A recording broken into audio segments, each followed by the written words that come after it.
La situación en el movimiento Evita en particular y la relación con los demás movimientos. Bueno, se produjo una situación después de la llegada de este gobierno, digamos, después del triunfo electoral del PRO, se produjo una situación en donde los movimientos sociales empezamos a discutir, digamos, un proceso de unidad importante. Que quizás el primer punto importante fue la movilización de San Cayetano, pero se viene dando un proceso de unidad muy grande que hoy involucra a muchas organizaciones, 40 organizaciones, muchas organizaciones que no veíamos hace muchos años, digamos, ¿no? Es decir, que la política nos había dividido. Uno puede pensar dos análisis sobre eso. Uno es que, como diría Borges, nos une más el espanto que el amor. Y otro también puede ver que las organizaciones han madurado mucho y empezamos a discutir una agenda diferente, que es la agenda del trabajo genuino y no la agenda del plan y de la ayuda alimentaria, digamos. Yo me inclino más por esa idea, ¿no? Y el hecho de que los una el espanto más que el amor hace que sea un poco frágil esta unidad, digo por lo que salió en La Nación sobre supuestos quiebres a raíz del encuentro que tuvieron con Carolina Stanley y algunos de los grupos.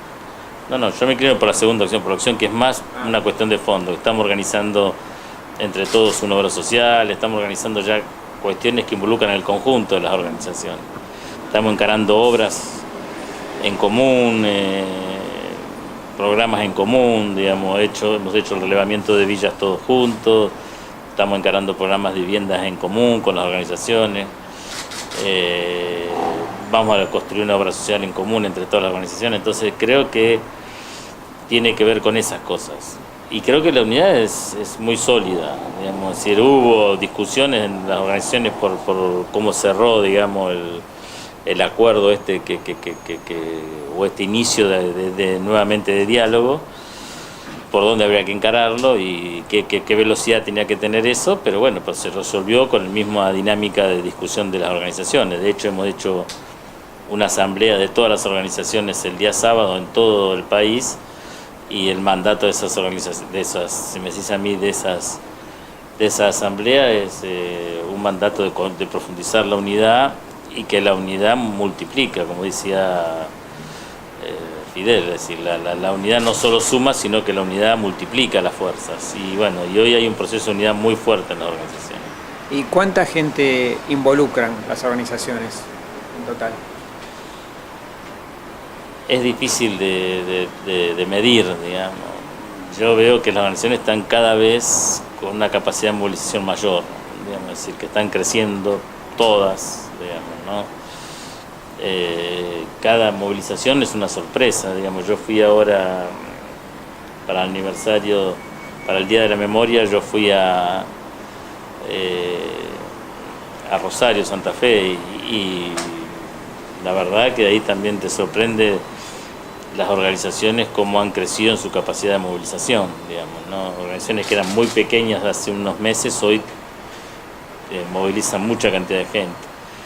Y cuando es con el tema reivindicativo sectorial, eso encima se multiplica, digamos, se agranda más. Entonces hay una situación de crecimiento de las organizaciones populares. Y cuantificarlo es muy difícil. Hoy en día es muy difícil. Yo creo que nosotros hoy estaríamos en condiciones de movilizar acá sobre el conurbano unas 200.000 compañeros, pero tampoco es, porque hay mucha gente que está ligada a las organizaciones del territorio, pero no se moviliza, digamos, ¿no? Pero el contexto de crisis, ¿vos percibís que hace que la gente tenga más interés en movilizarse y en participar? Uno, el contexto de crisis, y otro, este proceso de unidad que se da, que multiplica, ¿no? Las dos cosas influyen.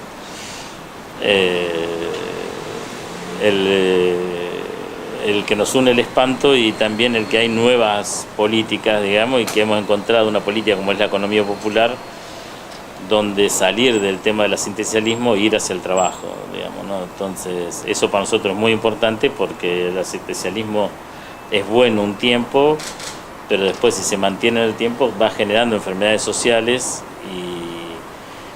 y eso se ve en el territorio, se ve. Y bueno, hoy las organizaciones tienen una agenda que está más ligada al trabajo y a la economía popular que ligada a los planes sociales y la comida.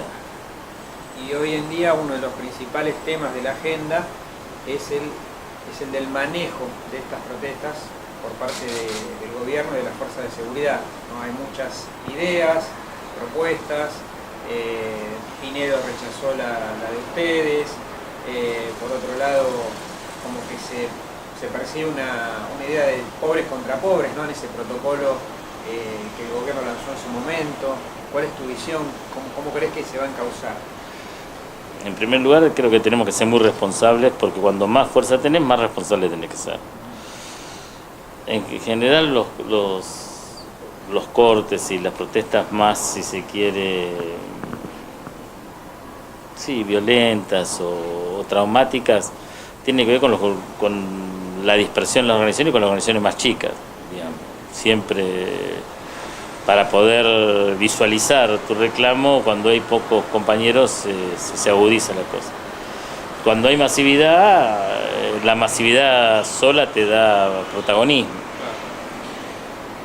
Entonces hay muchas cosas que hay que evaluar en ese tema. Si lo que sí estamos convencidos nosotros es que hay un problema que detrás, digamos, de esta diferencia que hay de molestar y no molestar, hay una contradicción social, digamos, también. Es decir, hoy en día el 20% de los trabajadores producen el 60% del Producto Bruto.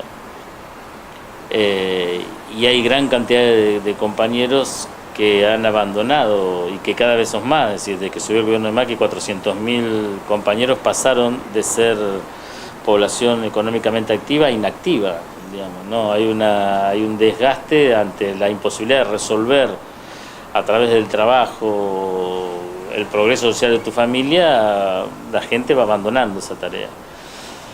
Entonces tenés un montón de sectores que podríamos decir que son improductivos ante la sociedad. Perón decía que cada trabajador tiene que producir por lo menos lo que consume, digamos. Bueno, hay un sector que tiene un problema ahí.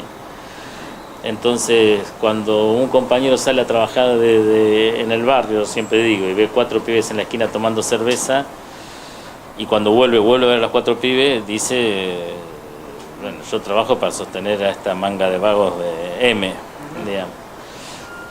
Y eso genera una tirantez social. Y después, si todavía ese compañero se moviliza por un grito desesperado para hacerse visualizar o para conseguir comida, o porque tiene la hija que le exige, no tiene que darle de comer, o cosas así que vemos todos los días en el territorio, y se moviliza como un grito desesperado en un coro y va a la ruta y hace una olla popular, y eso entorpece la circulación, eso se agrava más, digamos.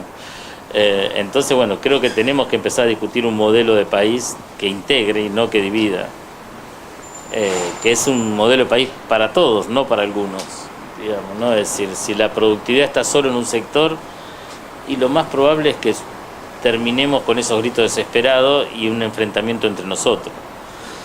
Y los sectores del poder van a disfrutar la situación, digamos, ¿no? Nosotros tenemos que lograr